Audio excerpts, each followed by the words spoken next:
चलिए आज बात करते हैं 800 साल पुराने इंजीनियरिंग के एक ऐसे अजूबे की जो आज भी बड़े बड़े वैज्ञानिकों के लिए एक पहेली बना हुआ है। सुनने में तो ये किसी साइंस फिक्शन फिल्म की कहानी लगती है ना? पर भारत के एक मंदिर से जुड़े ऐतिहासिक तथ्य कुछ और ही कहानी बताते हैं कि ये सच था।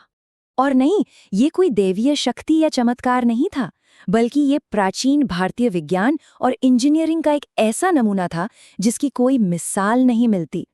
पूरे 52 टन, जी हाँ, 52 टन। ये वजन था उस एक विशालकाय लोडस्टोन यानी कि एक प्राकृतिक चुंबक का, जो इस मंदिर की सबसे हैरान कर देने वाली खासियत का सेंटर पॉइंट था। तो सवाल उठता है कि ये कोणार्क का सूर्य मंदिर आखिर था क्या?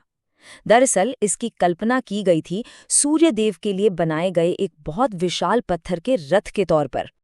और इसका जो पूरा ब्लूप्रिंट है वो इसकी भव्य सोच को शानदार ढंग से दिखाता है। आप इसे एक तरह की खगोलीय मशीन समझिए, जिसे आसमान की हरकतों पर, ग्रहों और तारों की चाल पर नजर रखने के लिए डिजाइन किया गया था। और इसे बनाने में जो मेहनत लगी वो तो खैर अविश्वसनीय थी। पर सबसे बड़ा सवाल तो ये है कि इतनी बड़ी, इतनी विशाल इमारत बिना किसी सीमेंट या गारे के आखिर बनी कैसे? कैसे ये सदियों तक टिकी रही? तो इसका राज छिपा था एक बहुत ही एडवांस्ड आयरन लॉक सिस्टम में।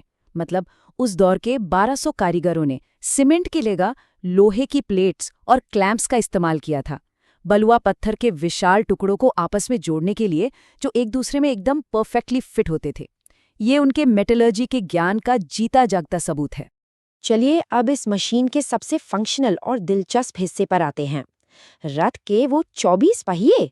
ये पहिए सिर्फ सजावट के लिए नहीं थे, बल्कि उससे कहीं बढ़कर थे। सबसे मजेदार बात तो ये है कि ये प्राचीन पहिए आज भी बिल्कुल सही तरीके से काम करते हैं। मतलब कोई भी इनकी मदद से एकदम सटीक समय का पता लगा सकता है। सोचिए क्या कमाल की इंजीनियरिंग रही होगी। और यही हमें वापस ले आता है उस तैरती हुई मूर्ति के रहस्य पर और उस शानदार फिजिक्स पर जिसने इस चमत्कार को मुमकिन बनाया था।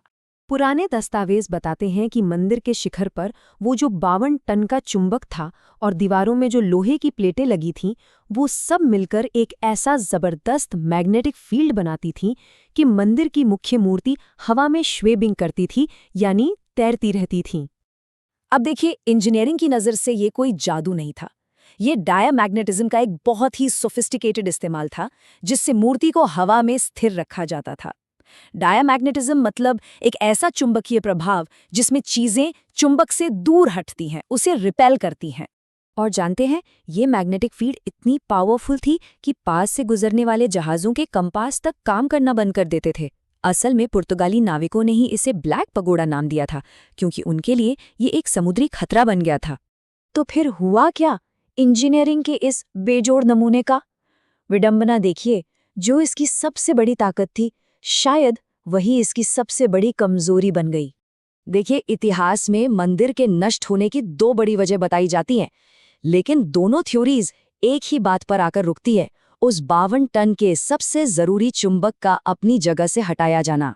अगर हम इसके इतिहास पर नजर डालें तो पता चलता है कि मंदिर धीरे धीरे खत्म हो रहा था। बाद में जो कुछ बचा था उसे बचाने के लिए 1903 में एक बहुत बड़ा कदम उठाया गया, जब ब्रिटिश प्रशासकों ने मुख्य हॉल को रेत से पूरी तरह सील कर दिया। और आज की तारीख में ये मंदिर प्राचीन भारतीय इंजीनियरिंग का एक जीता जागता सबूत बनकर खड़ा है। लेकिन इसका दिल, इसका मुख्य हिस्सा आज भी रेत से भरा हुआ है, एक ऐसा राज जो 120 साल से भी ज्यादा समय से दफन है। तो सबसे बड़ा और जरूरी सवाल यही है कि अब जब मंदिर के उन बंद दरवाजों को फिर से खोलने की योजना बन रही है, तो क्या हम उस खोई हुई टेक्नोलॉजी को फिर से खोज पाएंगे? क्या इंजीनियरिंग के ये अविश्वसनीय कारनामे एक बार फिर दुनिया के सामने साबित हो पाएंगे?